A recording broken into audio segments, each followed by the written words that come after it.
All right. Good afternoon, all of you. I hope you are able to hear me clearly. Meanwhile, we start our class. I would suggest you to go through Dumas method, which we discussed yesterday. We are going to start the class with a problem on that. Right.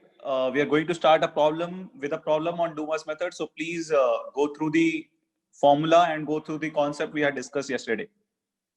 So guys, please do it fast.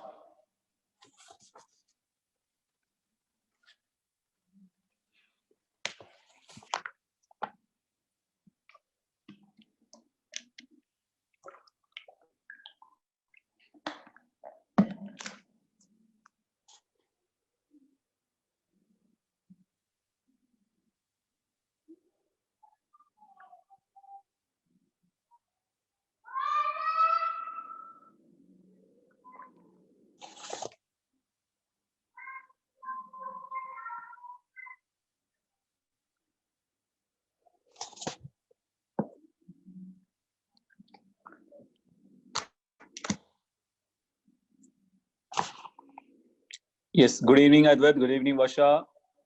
Good evening, Rivat. Good evening, Shruti. I hope all of you are doing well. So what I have told people who are joining new is, please go through Dumas method. Meanwhile, others will also join. We'll start with a problem on Dumas method. In fact, I'm starting to write the problem on Dumas method. Good afternoon, Ruchi. Good evening, Hari Prakash.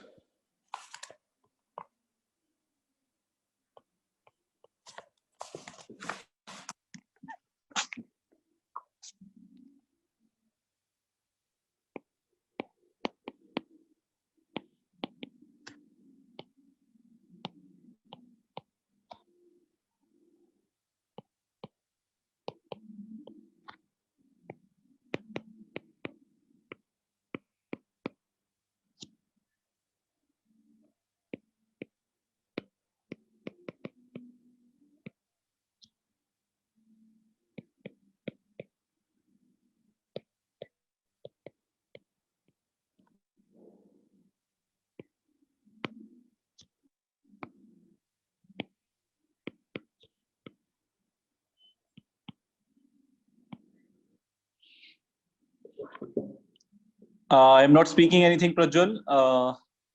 I hope you are able to hear now. Yes, Chirag will discuss the homework problem also.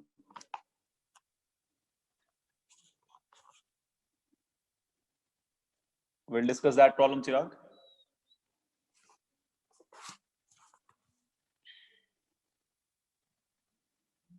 Meanwhile, all of you can start solving this question. I'm writing on the screen.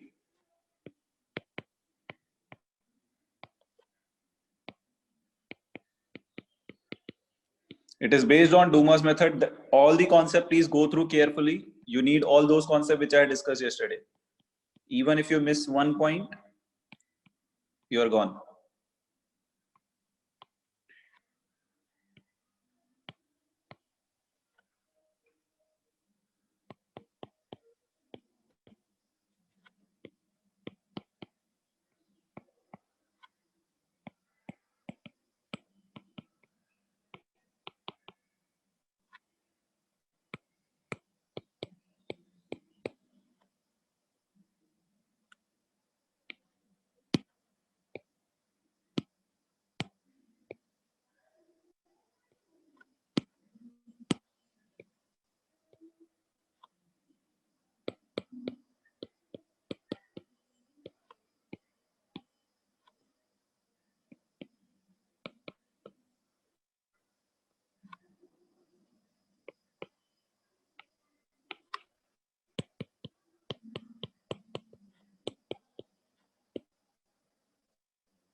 All right. So good afternoon, all those who joined recently. Good afternoon, Bhumika. Good afternoon, Danush.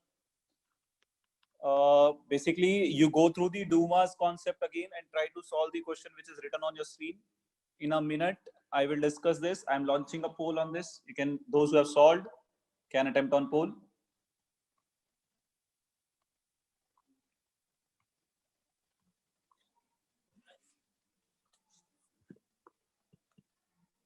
Yes, you can solve it carefully. As I told you, be careful with the calculation because the options are close.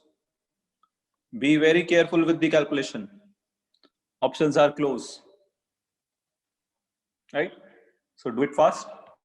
We'll begin with Zelda's method after this. Good afternoon, Chitra.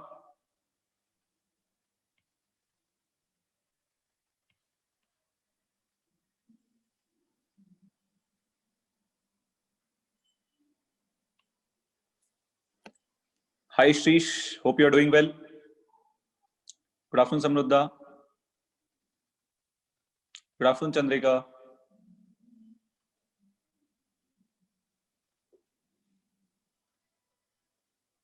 Yes, students, you can start solving this. Good afternoon, Rajanandan. Good afternoon, Ankita. Gangadhar, good afternoon. Sanket, good afternoon.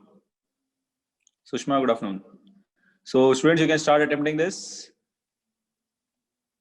Good afternoon, Aditya. Good afternoon, Chetan. Good afternoon, Ankit. Good afternoon.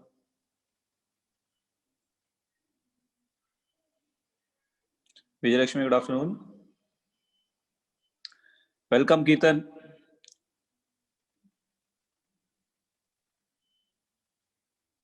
All of you, those who have joined in, please solve this question on Dumas method. We'll discuss it. Good afternoon, Chetan. Good afternoon, Chavni. Gautam, good afternoon. Manuja, good afternoon. Good afternoon, Ankita.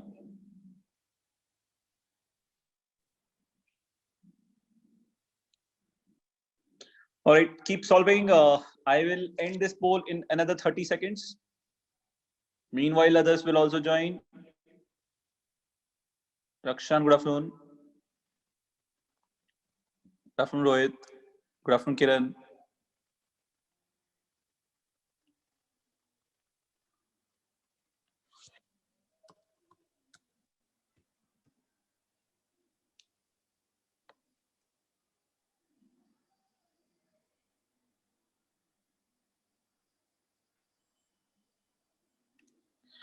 I have seen only 70 responses on this question yet.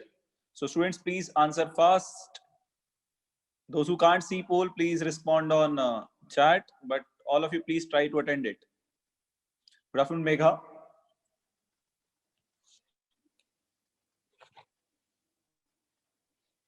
All right, Sakshi has got the answer. Adesh has got the answer. Very good, Adesh. Very good, Sakshi.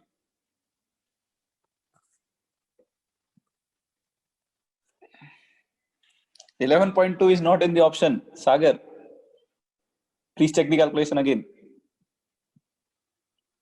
All right, so you are answering the close option. Fine. Yes, Tanmay, I got your answer. Good evening, Shashwat. Yes, Prakriti, I got your answer as well. Mukta, I got your answer. Chetan, I got your answer. Lavanya, I got your answer. Prajwal answer I got. Vijayalakshmi's answer also I got. Fine. I am ending the poll on this. For those who joined late, there is a question on the screen on Dumas method, which we had discussed yesterday. So let's see the solution to it. Right.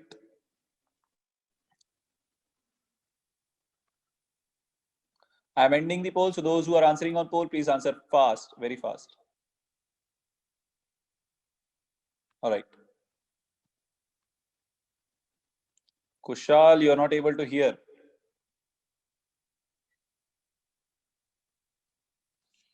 Yes, as you can see, many of you have answered for B. Now let's go ahead with the question. I got Aisha's answer also. Kushal, just log out and join again. There might be some internet issue. All right, students. see first of all what is given in the question. Let's highlight that. It is given that how much gram of compound we have heated, X gram. So X is given. Volume is given at this pressure and this temperature. That means it is at RT. It is not at STP. So V2 is given, P2 is given, T2 is given. Aqueous tension is also given at how much? 15.4.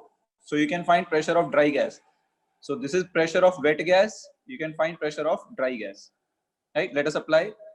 So pressure of dry N2, right? Pressure of dry gas will be how much it is? 754.32 minus 15.4.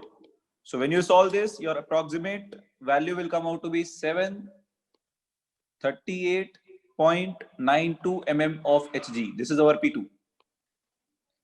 Now we have to find volume at STP. So I will apply P1 V1 by T1. This is at STP equal to P2 V2 by T2. So V1 will be, P2 is 738.92 is the pressure. Volume is given how much ml? 2.21 ml. Non-STP, 2.21 ml divided by at what temperature you have found? 18 degrees Celsius. Convert into Kelvin. I think it will come out 291 Kelvin.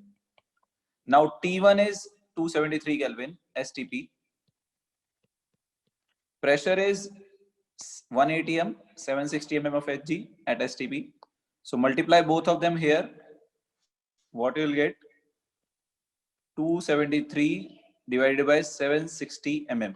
This is my V1, right? Now formula for Dumas method, percentage of nitrogen is 28 by 22400 into V1 by X into 100.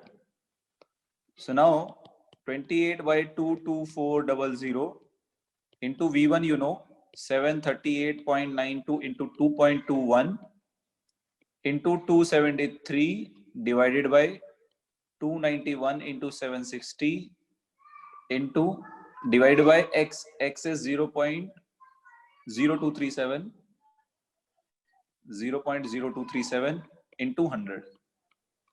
This is your percentage of nitrogen.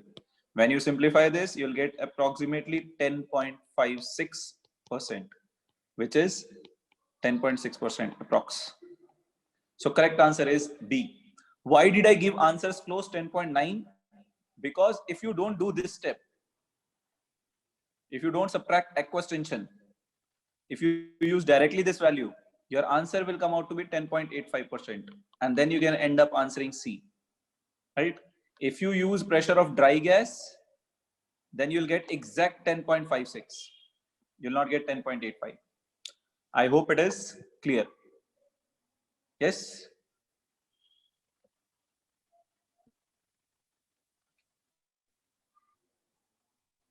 Yes, Kiran, we'll start that. Let us finish the remaining methods first, then we'll continue with that. Don't worry, hydrocarbon should not take much time. It's a small unit comparatively. All right, the next, I hope it is clear. So I'll move ahead, right?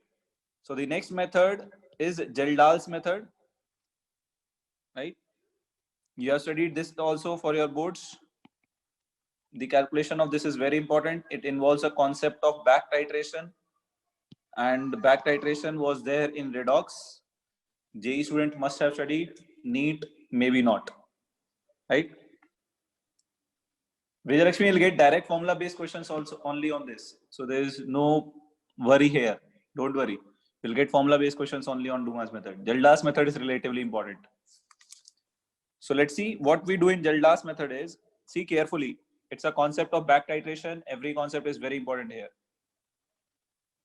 Don't worry, Prashant. I will teach it. Prashant, do you know molarity and all?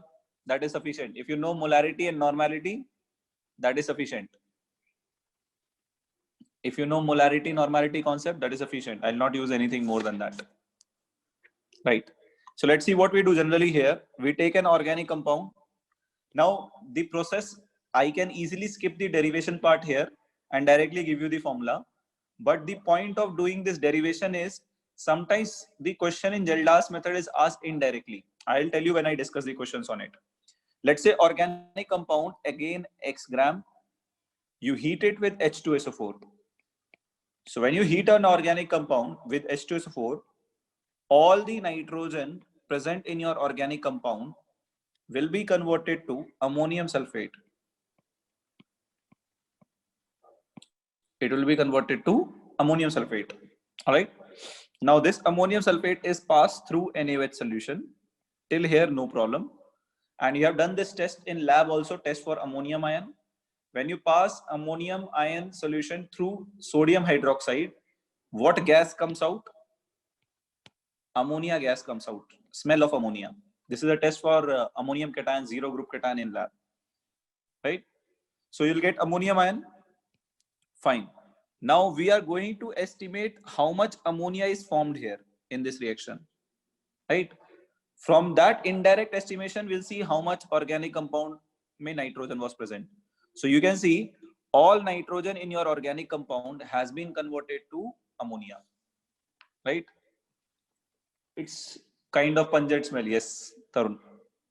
So now this ammonia is our compound. Now I have to see how much ammonia is formed, because ammonia form will be a gas. I can't measure its volume easily. I can't measure it mass easily, right? So what we do is we apply a concept of back titration. Let us see how we do it. I'll tell you, see carefully. So what we do is we treat it with H2SO4. We treat it with excess of H2SO4. The molarity of this H2SO4 is M. How much volume I have taken for this H2SO4? Let's say V dash. Correct? Now you know the formula of molarity is number of moles by volume. Correct? Now students, if I take molarity formula, I get number of moles. If I take normality formula, it is number of equivalent by volume. Correct? So if I have normality, then number of equivalent will be molarity into volume. Sorry, normality into volume. Correct? So if the molarity of H2SO4 is M, what will be its normality? Normality of H2SO4 will be, come on, tell me fast. If the molarity of H2SO4 is M, what will be its normality? It's an easy question. You should be knowing it. Yes. And if you have answered it, N factor for H2SO4 is 2. Normality is N factor into molarity. N factor for acid is number of H plus ion. So it is 2 into M. This is the normality. If you know the normality, you see here, normality multiplied by volume gives you number of equivalents. So what is the number of equivalents of H2SO4 you have taken? 2 into M into V dash. Very, very important. Remember this. So how many equivalents of H2SO4 you have taken? 2M V dash. Now see, whatever I am saying, every statement is very important. Pay attention and listen it carefully. All right. Now see carefully what I'm going to do. I have taken excess of H2SO4. Why excess of H2SO4? Because I don't know how much ammonia is there. Right? So acid-base reaction will happen, neutralization will happen. I don't know how much ammonia is there so that I can add that much H2SO4. So I have taken extra amount. To be safe, I have taken extra amount. Right? Since H2SO4 is in extra amount, your limiting reagent will be ammonia. After reaction, what will be left? Some H2SO4 will be left behind. Some H2SO4 will remain. Correct? So how much H2SO4 you have taken? How many equivalents? You have taken 2MV dash equivalent. Out of 2MV dash equivalent, some will neutralize ammonia and some will remain in the solution unreacted. H2SO4 will remain unreacted. Some. Yes or no? Please press yes if you have understood this point. Ki we have taken H2SO4 in excess. So some part of H2SO4 will react with ammonia and some part of H2SO4 will remain. I hope you have understood this. If you have understood this, then you can press yes. All right. Now I'm going to move ahead. I've got enough responses. right? Now students, pay attention. How do I know how much H2SO4 is remaining? I know initially I have taken this much. How much H2SO4 is remaining? I'm going to treat it with NaOH solution whose molarity is M. Again, molarity of NaOH and H2SO4 is to be same, right? Its molarity is same, correct? So volume, how much of volume of NaOH was required to neutralize this H2SO4 remaining? Let us say V, correct? So this H2SO4 was remaining in beaker. I started adding NaOH from burette. So how much NaOH was consumed from the burette to neutralize this H2SO4? V, correct?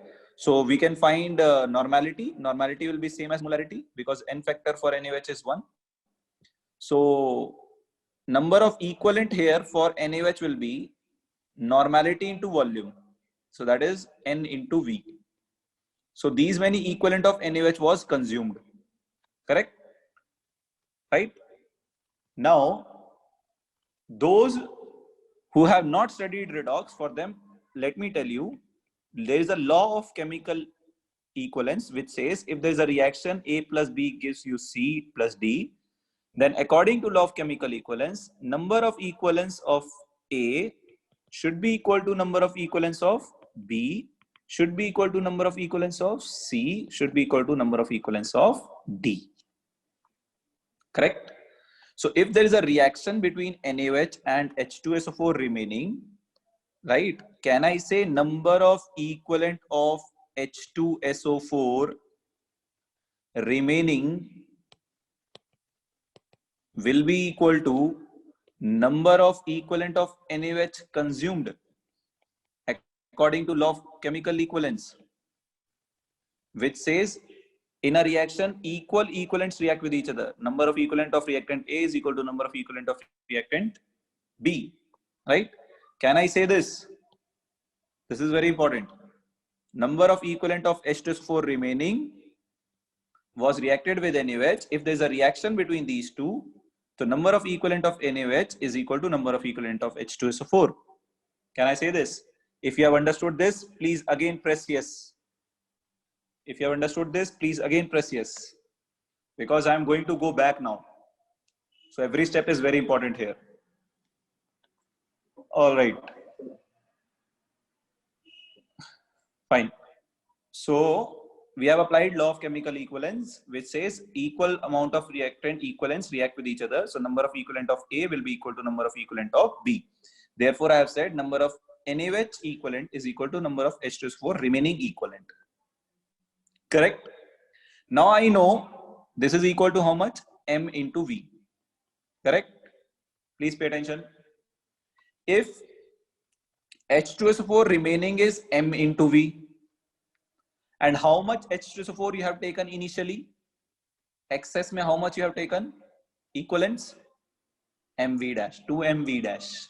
So you had taken 2MV dash, out of which how much is remaining? MV. Where is the remaining H2SO4? You started taking how much H2SO4? 2MV dash. After reaction, H2SO4 remaining was how much? 2MV. Sorry, MV.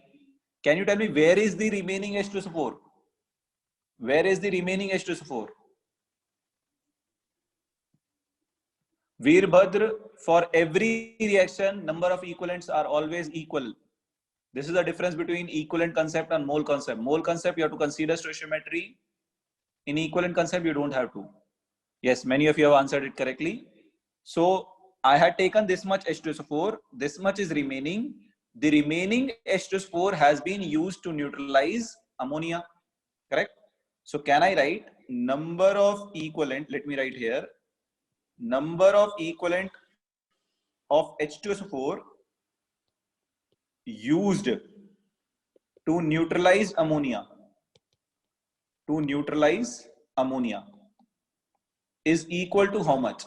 Difference of these two, that is 2MV dash minus MV. This is the number of equivalents of H2SO4 used up, right? This is my next very important statement here. Very important. Very, very, very important. All right. Now the important thing is you have got this. Now, can anybody tell me only why this much equivalent is consumed? Why only this much is consumed? Because this much ammonia is present in the system, correct? So for this reaction also I can apply law of chemical equivalence and say number of equivalent of ammonia should be equal to number of equivalent of H2SO4 reacted. Can I say?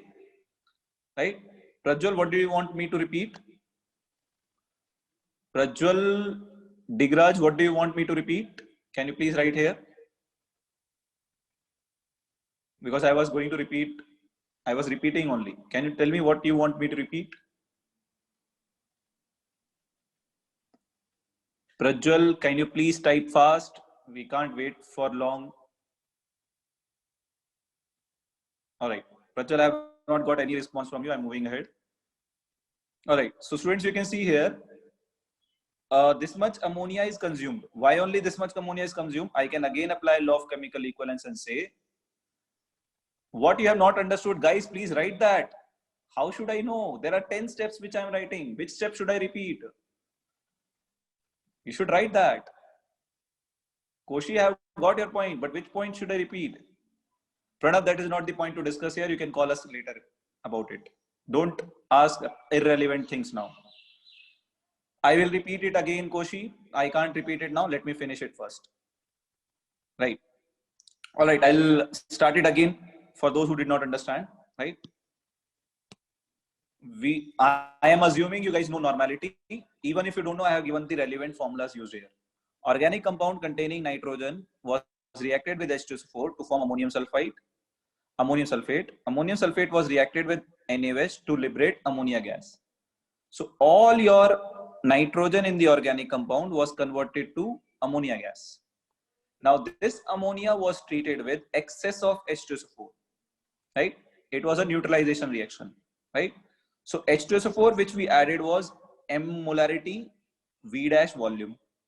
So using the concept normality, N factor into molarity, N factor for H2SO4 is 2. I found normality is 2 into M, 2M.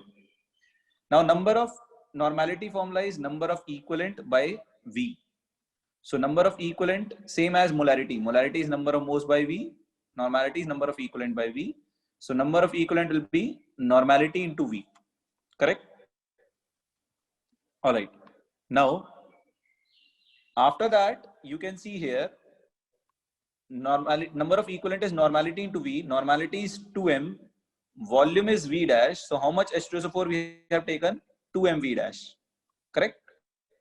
Now, out of this H2SO4 we have taken in excess, some will be used to neutralize ammonia and some will remain. Right? How do I know how much is remaining? I reacted it with NaOH. How much NaOH was consumed? VML was consumed to neutralize remaining H2SO4. Molarity of NaOH was same as H2SO4, that is M.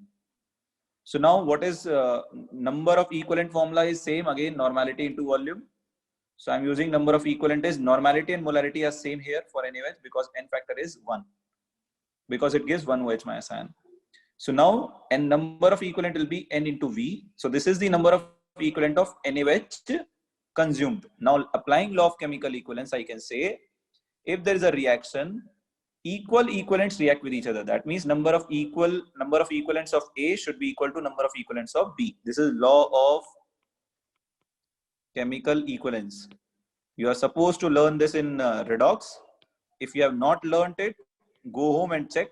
Even if you don't know it, just learn it now. Equal equivalents always react with each other, right? For any stoichiometry. So I can say if there is a reaction between these two, I can say equivalence of NaOH equivalent to equivalence of H2SO4. That is what I have written here. Equivalent of H2SO4 remaining is equal to number of equivalent of NaOH consumed. Correct? Sorry. Now I have done something wrong here. Yeah. Equivalent of H2SO4 remaining is equal to NaOH consumed. So NaOH equivalent is equal to H2SO4 remaining. So that is what? M into V. So M into V is the equivalent of NaOH, which is also equal to equivalent of H2SO4 remaining. Now, number of equivalent of initially how much H2SO4 you have taken? 2 MV dash. How much is remaining? MV. Where is the remaining? So N number of equivalent of H2SO4 used to neutralize ammonia will be difference of these two. Let's say you took 10. How much is remaining? 6. Where is the remaining 4 gone? 4 is used to neutralize ammonia. So therefore we have subtracted it. 2 MV dash minus MV. Correct? So I hope it is clear now. Koshi to you also, and Prajwal to you also. Right? Now I am moving ahead. Number of equivalent of H2SO4 used to neutralize ammonia is this much. Correct? Now I can apply this concept. Ammonia and H2SO4 are reacting. Correct? So if ammonia and H2SO4 are reacting, I can say number of equivalent of ammonia is equal to number of equivalent of H2SO4 by law of chemical equivalence reacted, and which is equals to how much? 2 MV dash minus MV. Right? So this is number of equivalence of ammonia. Correct? I hope it is clear. Now see carefully, ammonia N factor is 1. Right? Ammonia N factor is 1. So I can write it as number of equivalent is also N factor into number of moles. So if N factor of ammonia is 1, equivalent and mole are same thing for ammonia. So I can also write number of mole of ammonia present in the system is, you can take M common. So if you take M common, you'll get 2V dash minus V. This is the number of mole of ammonia formed. Right? I hope it is clear. Any doubt in this? Yes? Now see carefully. See carefully. This is, we are talking about volume. Volume usually will be given in ml. So this is not mole, this is actually millimole. And we were talking about milliequivalent because volume is in ml. Volume should be in liter, but here volume is in ml, so it will be millimole. Correct?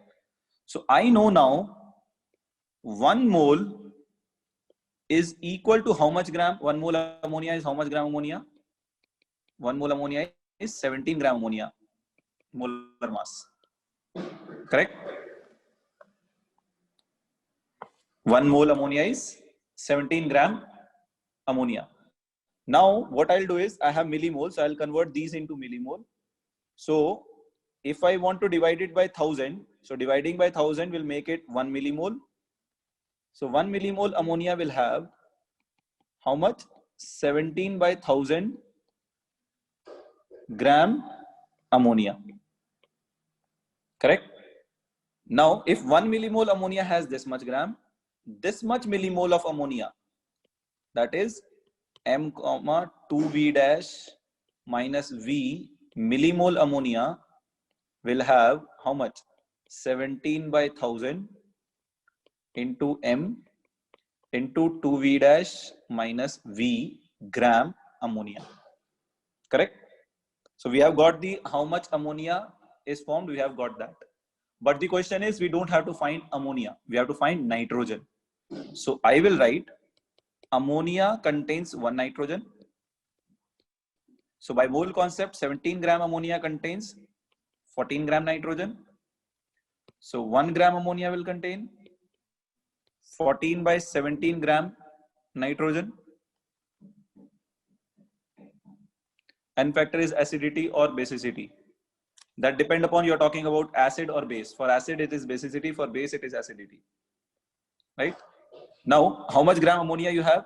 You have this much gram ammonia. So 1 gram gives this much gram nitrogen. So 17 by 1000 into M into 2V dash minus V gram ammonia will give you how much? 14 by 17 into 17 by 1000 into M 2V dash minus V gram. This will get cancelled, correct? So this much gram nitrogen is present in this much ammonia, and this much ammonia is present in how much gram organic compound? X gram organic compound. So I can write X gram organic compound contains 14 by 1000 into M into 2V dash minus V gram nitrogen. So 1 gram will contain 14 by 1000 into M by M into 2V dash minus V by X gram, and 100 gram, that is our percentage. 100 gram will contain how much? 14 by 1000 into M 2V dash minus V by X into 100. This will get cancelled. So your percentage nitrogen formula by Gelder's method is 14 by 10 into M into 2V dash minus V by X is your formula, right? Now, after doing that much derivation, you are getting this much formula, correct? Now, see carefully. You can simplify 14 by 10, you can write whatever you want, right? This is the major formula. Now, by hearting the formula will not help here. Why it will not help here? I will tell you. Sometimes you will look for what is the molarity, what is volume dash, what is V. So let me write V is volume of NaOH. Right? What was V dash? V dash was volume of initial H2SO4. Molarity can be of H2SO4 or NaOH. Both should be same. Why you can't by heart formula is sometimes they will give you molarity volume value. Sometimes they will directly give you the value of this. In a numerical, they can also directly give you the value of this. Can you tell me what I have written in green here? What does this mean? M2V dash minus V. What is this value? M2V dash minus V. What does it represent together? What does it represent together? Come back, come back, come back, come back. This represents millimole of ammonia formed, or equivalent of ammonia formed, or equivalent of H2SO4 reacted also is given here, right? Sometimes they will directly give you this much H2SO4 has reacted, correct? Then you need to be careful, directly the value is given to you, right? I'll take a question on this, right? So let's take a easy question on this. Yeah, I have a easy question on this. 1 minute. Yes. Let's take this question now, right? So in this Gelder's method, in KM Gelder's method, ammonia from 5 gram of food, matlab your food is organic compound, neutralizes 30 centimeter cube of 0.1 normal acid, right? Find percentage of nitrogen in food. Now this is important. No volume is given, no V dash, nothing is given. Neither V is given, nor V dash is given, nothing is given. Now you have to be very, very careful. Now, if you have observed the whole process clearly, you can solve this. If you have just by-hearted the formula, you can't solve this. Right? This is the options. Now see carefully, I am going to solve it. So please pay attention. So percentage nitrogen formula to we can write, but see what is given. Ammonia was neutralized by this much acid, correct? So this is, let us remove this for now. This is what given. Number of equivalent H2SO4 consumed is how much? Normality into volume. That is 0.1 into 30. So how much? 3 milli equivalent. So this is given. Can anybody tell me what is equivalent of H2SO4 consumed in our formula? What is equivalent of H2SO4 consumed? Equivalent of H2SO4 consumed is this whole value. That means directly it is given to you in the question. Right? What is given to in the question? 2 mv dash minus mv or m comma 2v dash minus v is directly given in the question. That means this green box is given. This green box is given. So my formula will reduce to 14 by percentage nitrogen is 14 by 10 into this whole term is given, equivalent of H2SO4 consumed by X. How much organic compound food you have taken? 5 gram. And how much H2SO4 is consumed? 0.1 into 30, 3 milli equivalent. Right?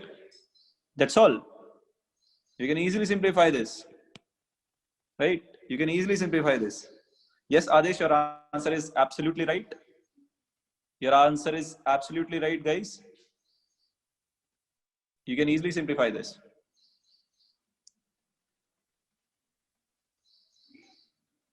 Yes. Yes, Janvi, your answer is right. The correct answer here will come out to be 0.84. Right? So this is why I told you, this is the reason I told you that you don't by heart the formula. If you by heart this formula, you will keep looking for mv dash v, but it will not be given in question. Sometimes indirectly it will be given. So that is why it becomes very important for you to understand whole process. So if you have understood it, very good. If you have not been able to understand this, please go home, watch it again.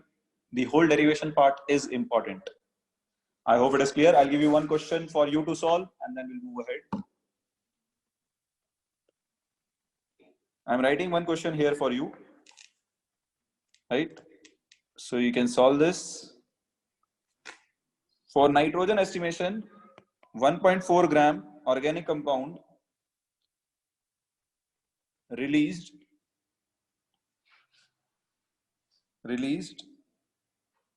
ammonia,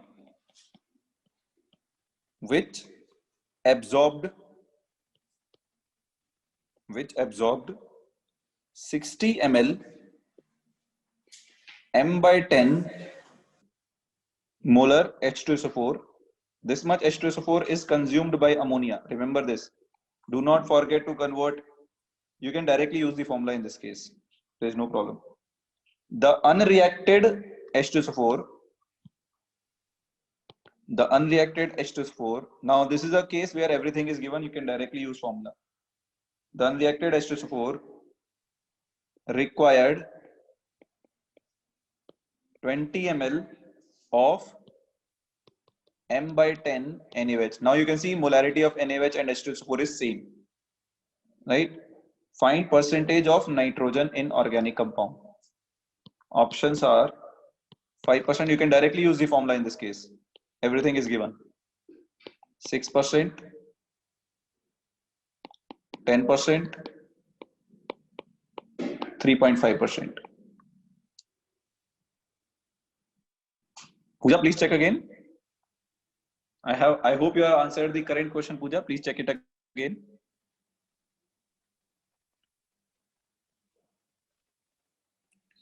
Shrenik, you're right. Adesh, you're also right. It's a direct formula based question. All of you can apply the formula, enjoy, be happy that you have understood the formula. But remember, derivation part is important. Because in the previous question, you saw you can't directly apply the formula. All right, I'll launch a poll so that you can answer on poll. Yes, here comes your poll. Here comes your poll. You can answer on poll also.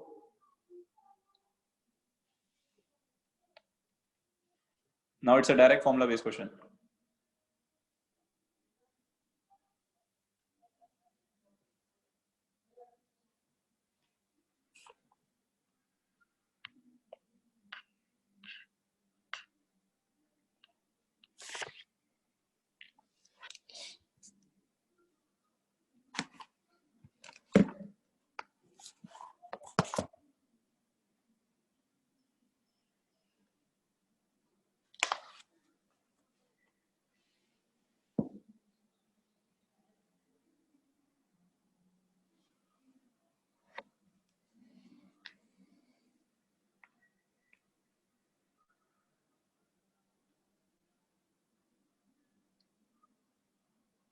All right. I am ending the poll now. So those who want to answer on poll, please answer fast.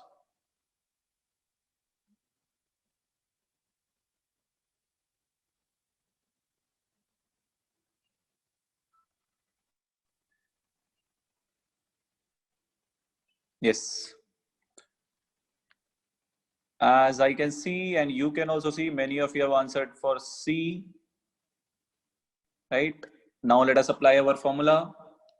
Percentage of nitrogen is 14 by 10 into molarity into 2V dash minus V by X, right? So 14 by 10 can be written as 1.4. Molarity for both of them is M by 10. That means 1 by 10. 2 into volume of H2SO4 initially, how much? 60 ml, right? 1 minute, let's check the question again. Oh, there is a question difference here. Ammonia was observed in. Ammonia was absorbed in. That is a difference in the language.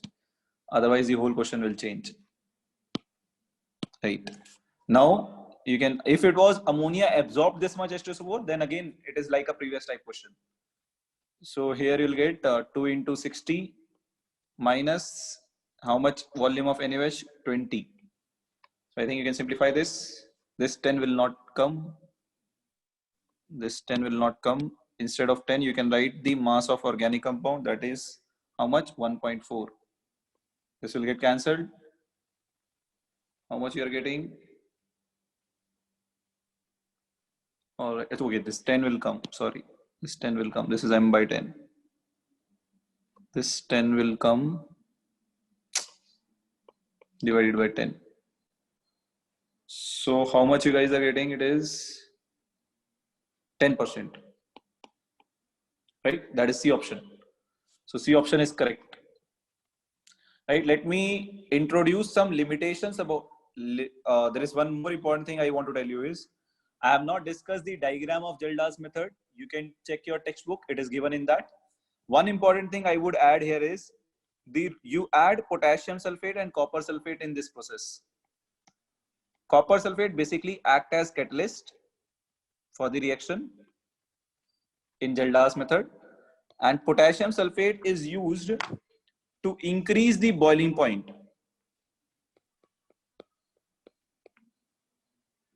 Potassium sulfate is used to increase the boiling point. Why we are increasing the boiling point? If the boiling point is high, temperature will be high, reaction can be completed to complete reaction. At low temperature, it might happen, reaction might not get complete. So this is role of these two reagents. Limitations, where all you can't use Geldas method, limitation. One is nitro compounds. Nitro compounds like CH3NO2 you can't estimate, right? Then nitrobenzene you can't estimate. All nitro compounds do not give Geldas test, right? Second, compounds in which nitrogen is a part of ring. This will not give. Nitrogen is a part of ring. This will also not give. This will also not give Geldas test because it is not easy to release ammonia gas from this. So these compounds do not give Geldas test. Third class of compound is called diazo compound. This is also asked many times in previous year exam. JEE NEET both. Diazo compounds also do not give Geldas test. Diazo compound means which contains N double bond N. This N double bond N is called diazo group. We have done this in geometrical isomers also. N2 plus Cl minus. This is also diazonium salt. So when you heat them, they lose N2 gas. So N2 gas leave the mixture, ammonia is not formed. Therefore, we can't use it for Geldas method, right?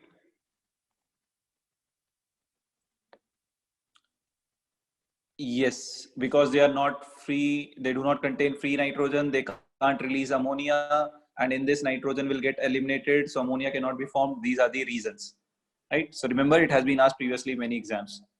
Now let me take qualitative part. It is a small part. Qualitative part is also called Lessines test. Lessines test, right? Now let me tell you how do you perform a Lessines test. How do you perform a Lessines test? Aniline can give, Purvam. As far as I know, aniline can give, right? Lessines test, how do you perform Lessines test? This is important. So what do? We take a fusion tube, small glass tube, okay? We take our organic compound in it, right? And we heat it, we heat that tube. We heat, first of all, we heat sodium in that tube. We heat sodium in a fusion tube until it becomes red hot. After that, we add our organic compound, correct? Then again we heat that tube. Again we heat that tube until it becomes red black. Once it becomes red black, then we take this tube. In a china dish, we take some water. In a china dish, we take some water, right? We take some cover kind of wire mesh in our hand. We break this test tube or this small tube in the china dish containing distilled water. Now what happens is, why you are doing this whole process is, this whole process is called fusion, right? Why you are doing this whole process is because your organic compounds are covalent. And all the tests which you perform are for ionic compounds. In lab also you do salt analysis, that is for cation and anion, right? So we are converting our organic compound, we are fusing it with sodium so that all nitrogen present in your organic compound will get converted into sodium cyanide, ionic compound. All halogen in your organic compound, nitrogen will get converted into sodium cyanide. All halogen will get converted into sodium halide. All sulfur in your organic compound will get converted into sodium sulfide. And if you have nitrogen and sulfur both in your organic compound, you'll get NaCNS, sodium thiocyanide, right?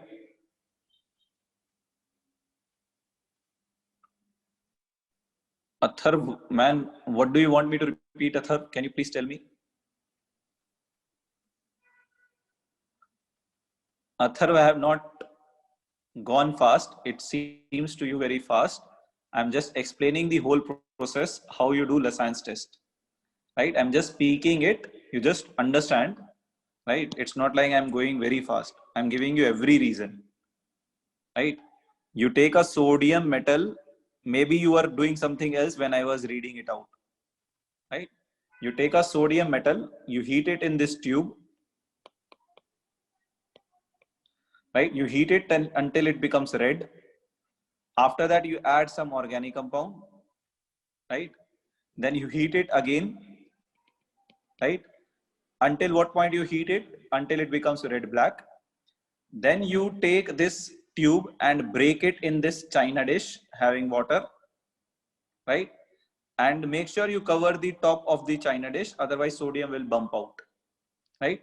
Now all the organic compound has fused with sodium in this water, right? Now why we are doing it? Because organic compounds are covalent and all the tests that you perform are for ions in lab. So we are converting our covalent compound into ionic compound by fusing it with sodium, right? Sodium thiocyanide, Abhishek. Now, if your organic compound contains nitrogen, it will combine with sodium and form sodium cyanide. Halogen will get converted into sodium halide. Sulfur will get converted into sodium sulfide. Nitrogen and sulfur will get converted into sodium thiocyanide. Right? This whole process is called sodium fusion extract. Right? Now, Atharv, I have repeated it at the same speed. If you have understood it now, maybe because you are focusing more. I have not brought down my speed at all. Right? So I was not teaching fast before also. I'm not teaching fast now also. It's just it's all about your focus, How much is your focus? I was just saying these statements, right? Now, the purpose of doing it is your organic compound, all covalent compounds are converted into ionic compounds Now you can perform the test in lab. That is the purpose of doing the Lessine test. Now let us see the test for different elements. First, we'll discuss the test for nitrogen. Now, one question which none of you asked me is, sir, if nitrogen is present in our organic compound, why are we getting sodium cyanide? Where is the carbon coming from? Where is the carbon coming from? This is very important, that test for nitrogen is given by compounds which contain carbon and nitrogen both. If there is an organic compound which do not contain carbon, it will not give the test for nitrogen because it will not be able to form sodium cyanide. I hope it is clear, right? Let us see the test. Test mostly you have to remember some reactions, right? So first step, you take FeSO4, iron sulfate, treat it with sodium cyanide, which is formed in the Lessine extract. Lessine extract, you take some ml of water, right? It contains sodium cyanide. Add iron sulfate powder to it. When you add iron sulfate powder to it, substitution reaction will happen, and Fe2 plus will combine with Cn minus to form FeCN whole twice, right? Now this FeCN whole twice will combine with NaCN again. If you take NaCN in excess, then it will combine with it again, and you are going to get a coordination compound. I'm not going to explain it in detail because coordination compound is not in your first year syllabus, it is there in second year syllabus. So you'll get FeCN6, right? -4 charge, and FeCN6 -4 plus 1. This whole ion is always, remember, known as ferrocyanide ion. It is known as ferrocyanide ion. So its name is sodium ferrocyanide, right? Now, if you treat it with further some amount of Fe2 plus will get oxidized in air to Fe3 plus in air, or you can say in H2SO4 also. Now this Fe3 plus will combine with your complex, and Na plus will be replaced by Fe3 plus, so that you'll get Na plus will be replaced by Fe3 plus. You'll get FeCN6. Now -4 here, +3 here, cross multiply the charge. What you'll get is here 3, what you'll get here is 4. So that is how you remember this whole formula. How whether 4 will come here or 3 will come here, you should remember this, right? So I have already told you how to remember. Since it is +3 ion, so you get 3 here. Ferrocyanide is -4 charge, so you get 4 here. This has Prussian blue color. So after performing all this, if you get a Prussian blue, that means your organic compound contains nitrogen, right? Then only sodium cyanide was formed and you got Prussian blue color. There is one more compound which is similar to this. For reference, I will tell you. This is Fe3, FeCN6.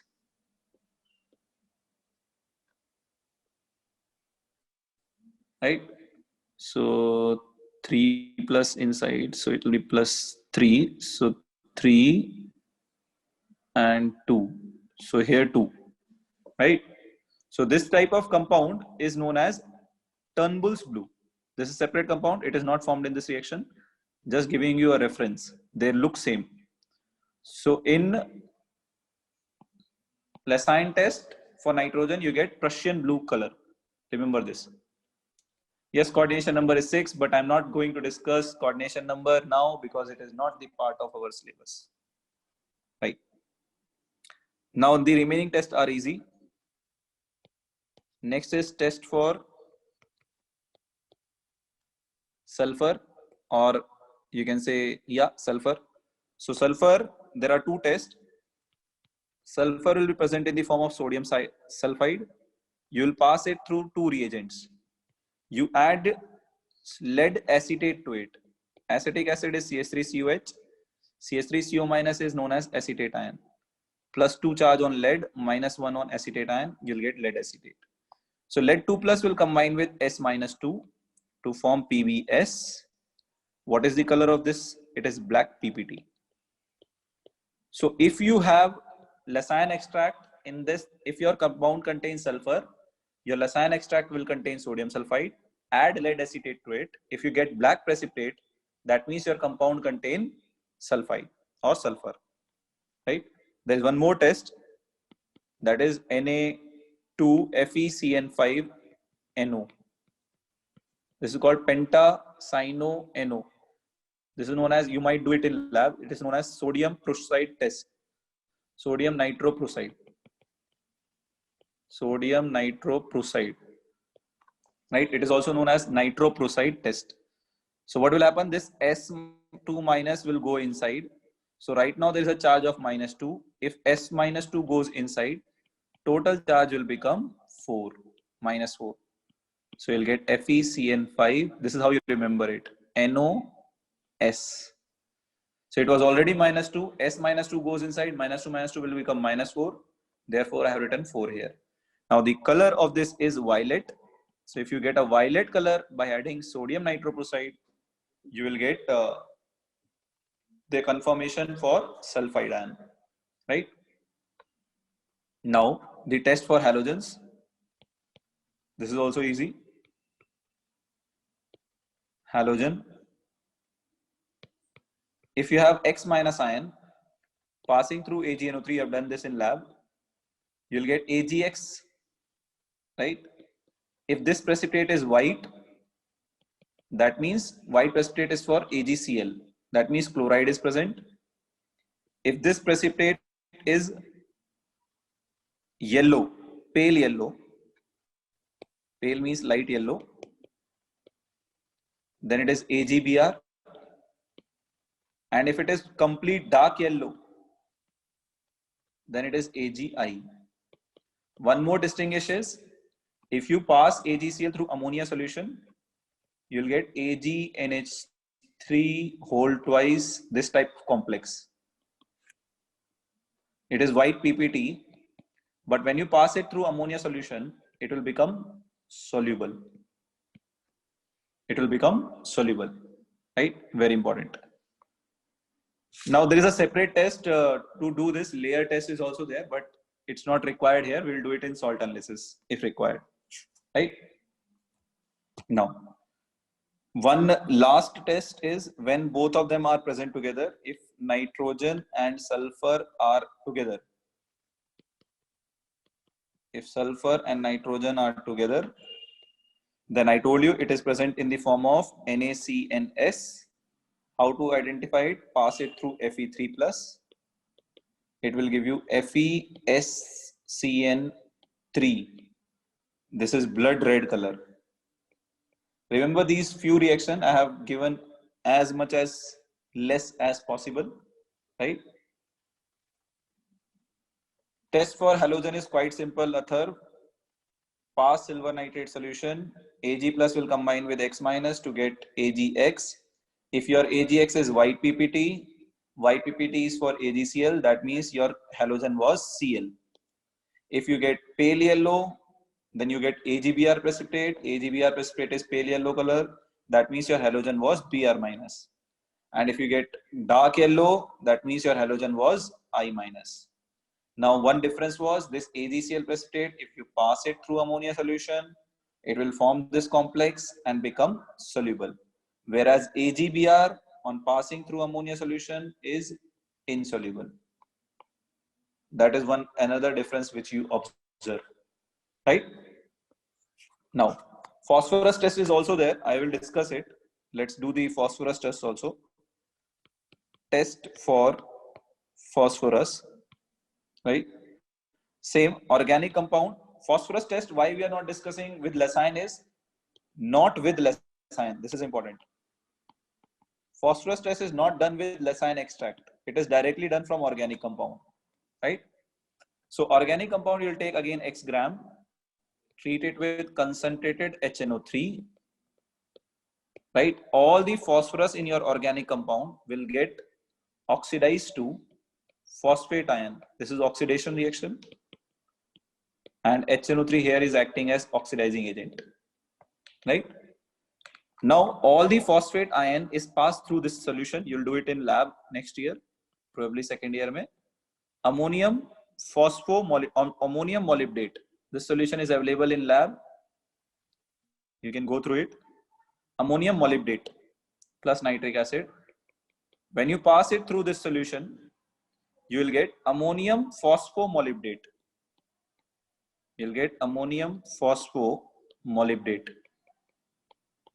right? This is quaternary yellow precipitate. Quaternary yellow precipitate. Now remember, this is the conformation of phosphorus in organic compound. It is also used for percentage of phosphorus in organic compound, right? Same formula which we were doing in quantitative yesterday. Atomic mass of phosphorus in the numerator divided by atomic mass of this compound which is formed here, right? I'll give you the atomic mass of this is 1877 into what mass of this precipitate is formed? M1 divided by how much organic compound you have taken? X gram into 100. This is also percentage for phosphorus formula. So remember, test for phosphorus is not done with Lascine's extract. It is done directly from organic compound because phosphorus is not able to form ionic compounds easily, right? Therefore, we do not do it with that. So yes, if you have any doubts regarding this, you can ask. I want to discuss one very important concept today. So let me discuss it. If you have any doubts, you can ask. I want to discuss something regarding called bent orbital overlap. Bent orbital overlap. This is a part of GOC only. When you solve DPP, these are the concepts we have not covered. So you can cover it, right? Bent orbital overlap. And the second concept is SIR effect. I'll discuss the one application of both of these. So please pay attention. So what does bent orbital overlap says? Let me tell you, bent orbital overlap is bigger factor than aromaticity, which is bigger factor than resonance, which is bigger factor than hyperconjugation, which is bigger factor than inductive. Matlab, which is the biggest factor of all of them? Bent orbital overlap, right? Yes, Chandan, the theoretical question. Let me tell you what question you generally ask is in this Lascine's test. Let me write that question here. Which compound don't give test for nitrogen, right? Which compound don't give test for nitrogen? So for that, I have already told you. One is diazo compound do not give. Why diazo do not give? Because they will lose N2. It will leave the mixture. Second, I have told you this thing. I have started me written here. Compound should contain carbon, nitrogen both. So if your compound like hydrazine, NH2, will this give test? No, because it does not contain carbon. Similarly, NH2OH will give this test for nitrogen? No, because it also do not contain carbon, right? So these are the compounds which do not give test for nitrogen, right? Because they do not contain carbon. Vijayalakshmi, nitrogen in ring will give test for Lascine, nitrogen. Only these two cases you have to remember. They will not give test for nitrogen. Which compound don't give test for nitrogen? A and B. These both, right? This is important.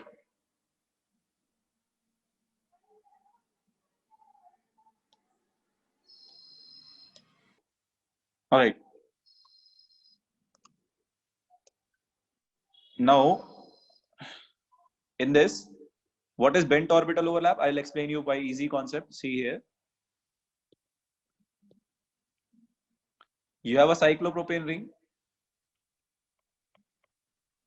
If there is a cyclopropane ring, if there is an outside CH2 plus students, right? Then we'll study it in conformation. 3-membered rings are highly unstable. They are highly unstable. So what happens in that case is this bond, adjacent bond, breaks, right? This bond breaks. How it breaks? It breaks like this. Okay? So that this carbon, so I'll draw it again. See carefully. This bond will break like this. This bond will break like this, so that this carbon will get negative charge. Negative and positive will form a bond, so that you'll get something like this.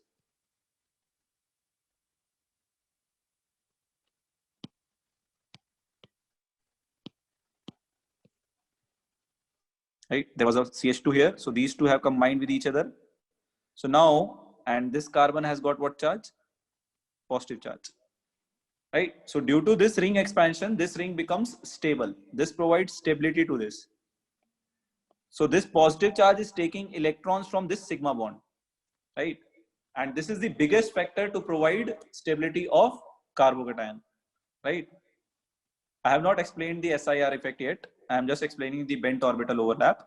So what I was saying is, if you have a 3-membered ring, outside that there is a CH2 plus. This bond breaks like this. This carbon gets negative. Negative positive forms a bond. You get 4-membered ring carbocation. You can write it like this also, right? So this sigma bond has donated electrons to carbocation here. So since it is a nearby available neighboring group, it is. So this is the biggest factor to stabilize carbocation. In fact, I will give you all the carbocation stability order possible. I'll give you the stability order of all the carbocation possible. Just give me a minute. I'll give you all the order possible for stability of carbocation. Yes. So the most stable carbocation available is tricyclopropyl methyl carbocation. Right?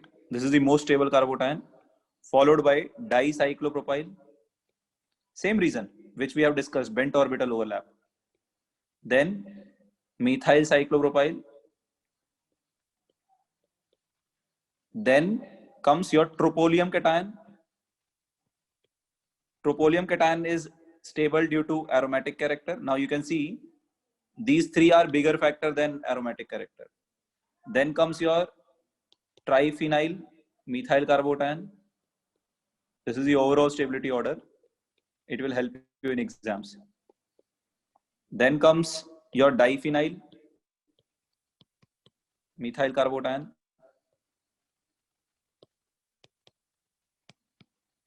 Then comes your benzyl.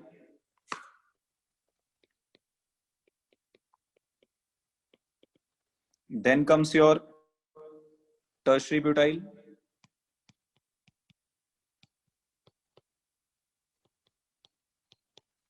Then after tertiary butyl, you get allyl. This is a relative stability order. Remember this. It will help in exams. Then secondary alkyl, followed by ethyl, followed by methyl, followed by vinyl. Double bond positive charge is called vinyl.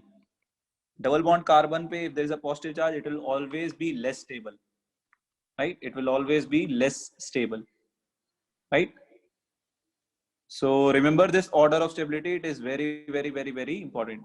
Shavni, maybe this is due to network error, right? All right. So SIR effect, I have actually discussed this already with you as ortho effect. So I am going to discuss one question for this. If you have two phenols, one phenol is this,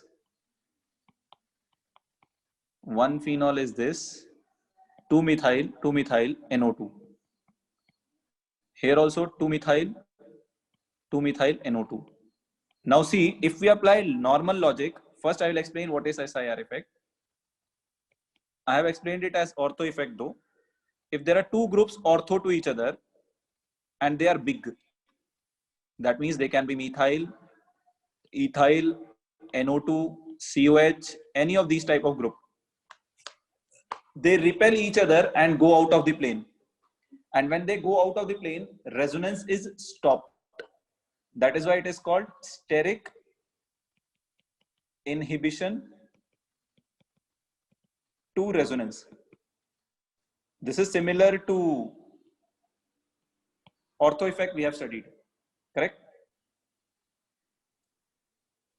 Now, next lecture is maths.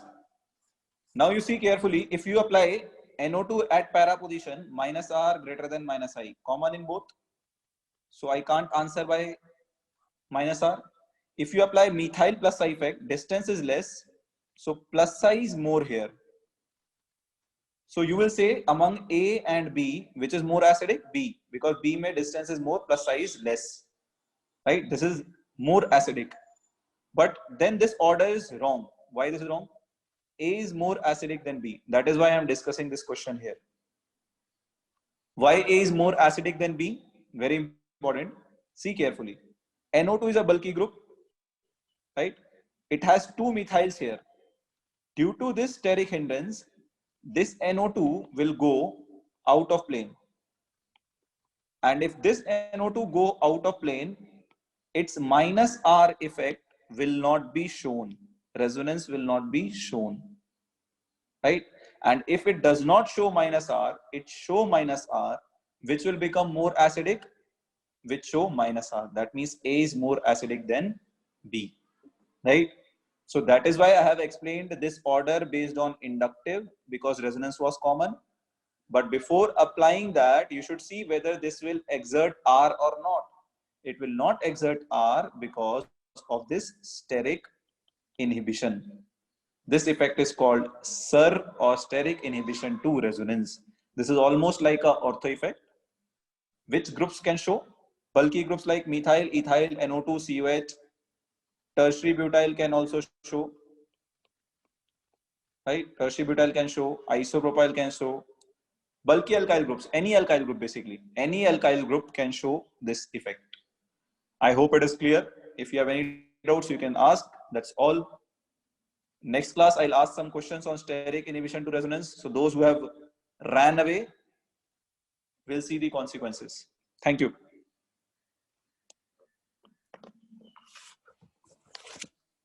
Thank you all.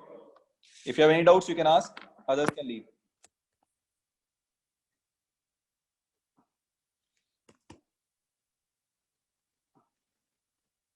Yes, Naren, what do you want?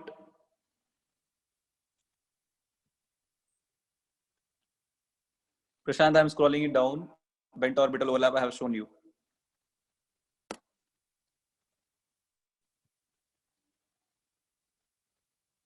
You can. Sagar, you can copy. Next class is maths. Oh, you want to copy the order? So the order starts here. Better, guys, is you should take a screenshot. It's a better option. Yes, this is the order.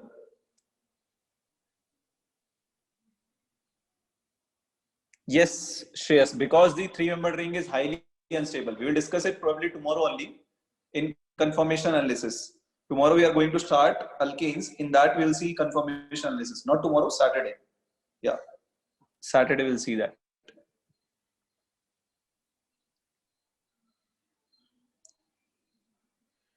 Bhumika, I'll explain the SIR effect. Stay there. Let these guys copy.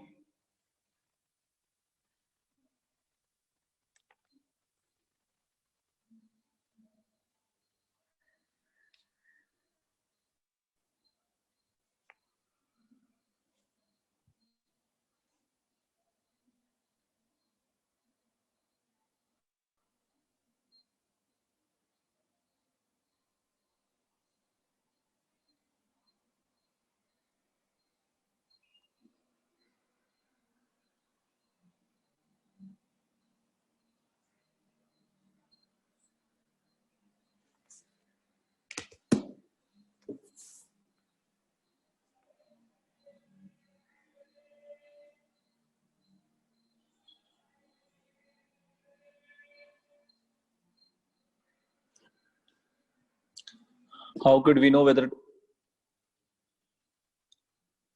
Hyperconjugation is entirely different effect, no Shreyas? Hyperconjugation is for alpha hydrogen. Bent orbital overlap applies only in cyclopropane ring. If there is a positive charge outside the cyclopropane ring, it will be stable.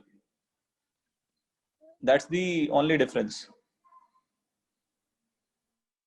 Displacement and delocalization. What is the difference between displacement and delocalization? See, when you talk about displacement, you don't break any bond, right? For example, inductive effect is a displacement of sigma bond electrons because you don't break any bond. When you talk about delocalization, you might break the bond, create a charge, which might get delocalized over all the space. So delocalization might involve breakage of bond, whereas displacement does not involve breakage of bond.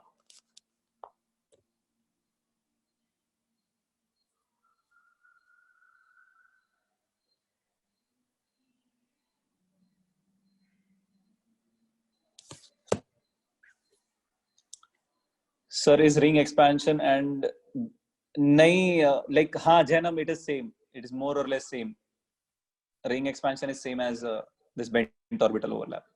I was not using the term called ring expansion because we have not discussed the rearrangement of carbocation yet. We are going to do it in dehydration of alcohol next chapter.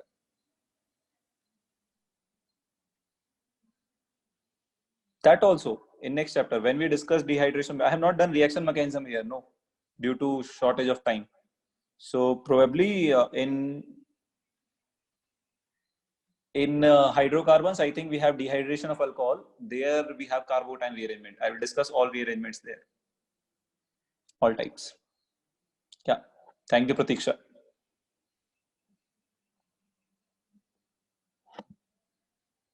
I hope all your orders are done. Yes, DPP answers will be released on Friday. Right. Meanwhile, you can solve all of them. DPP answer key will be released on Friday. Intentionally, we are releasing it late so that you don't just see the answer. All right. Somebody had asked me about SIR. Who was that? Bhumika, are you there? Yes, Bhumika, are you there?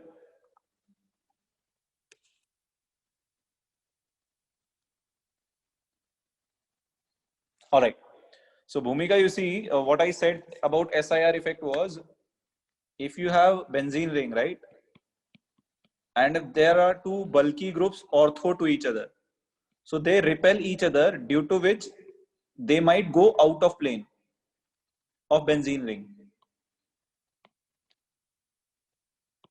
If they go out of plane of benzene, then they will not show resonance. Do not show resonance. That is your SIR effect. What groups can show? All alkyl groups. A and B can be alkyl groups. NO2. It can be SO3H, or it can be COH. All these are bulky groups, right? Now what I did here was, initially I said NO2 at para position will have minus R, minus I both, minus R, minus I both. So I compared inductive effect of methyl.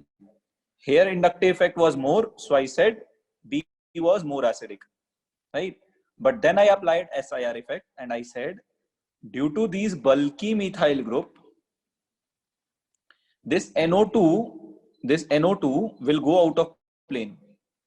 If this NO2 go out of plane, it will not show minus R. Its minus R will not be shown. But here NO2 is showing minus R. So acidic character is directly proportional to minus R. Here minus R is there. Here minus R is not there. Right? So which will be more acidic? A. Therefore, actual answer, correct answer is this. Right? I hope it is clear now, Bhumika. Right?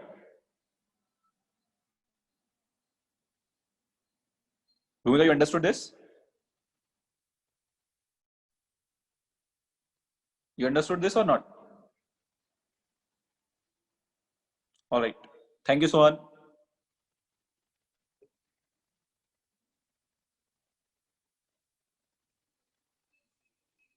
Bhumika, you understood this, right?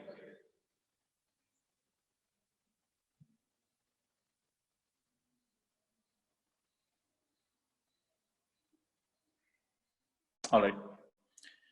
Thank you.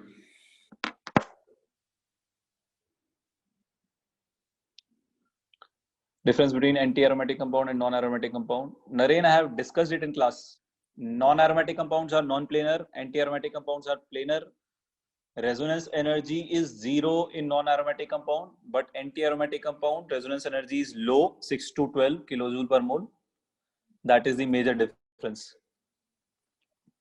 I didn't discuss the resonance energy because that is explained using Huckel theory. Huckel HMO, Huckel molecular orbital theory. It is not in our syllabus. Naren, so major differences, they are non-planar, they are planar. Pratiksha, what you were doing till now? I explained it for Bhumika. What were you doing? क्या है? What is this? What you were doing when I was explaining it?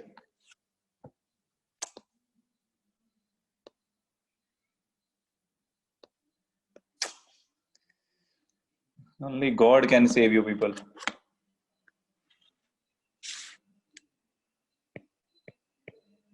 So it says, first is ortho pe if there are two groups adjacent to each other, right? And if they are bulky, like all alkyl groups you can take, NO2 you can take, COH you can take, CHO you can take, three-dimensional molecules. So these two, if they are bulky, they will go out of plane of benzene ring and become non-planar. And if they go out of plane, they will not don't show resonance. They don't show resonance, right? So the example which I took was, I had taken 2-phenol, methyl NO2, and here OH methyl NO2. So here NO2 has minus R as well as minus I, para position, minus R as well as minus I. So I said minus R minus I is common. So normal students will do, they will compare the inductive effect. So distance is less here. So plus I of methyl will be more here. So here plus I is more. Plus I decreases the acidic character. So we will say among A and B, B is more acidic than A. Correct? But this answer is wrong. We will solve it by SIR effect. Why? Because due to these two bulky methyl group, NO2 will go out of plane. If NO2 go out of plane, it cannot show resonance. That means it will not show minus R. And if it does not show minus R, this compound show minus R, right? So the compound having minus R effect is more acidic. Acidic character is directly proportional to minus R and minus I. So therefore compound A will become more acidic because it is showing minus R. Compound B will be less acidic because it is not showing minus R. I hope it is clear. Now, SIR is more than resonance. SIR is resonance only. What is SIR? It is steric inhibition to resonance. Due to steric hindrance, resonance is not happening. Steric inhibition to resonance. It's not a separate factor. It is not a separate factor. It is not a separate factor. It is not bigger than resonance. Right? It is not a separate factor. It is just saying that if steric hindrance is there, resonance will not happen. That's all. Clear now? All right. Thank you. Bye bye. Tata. Take care.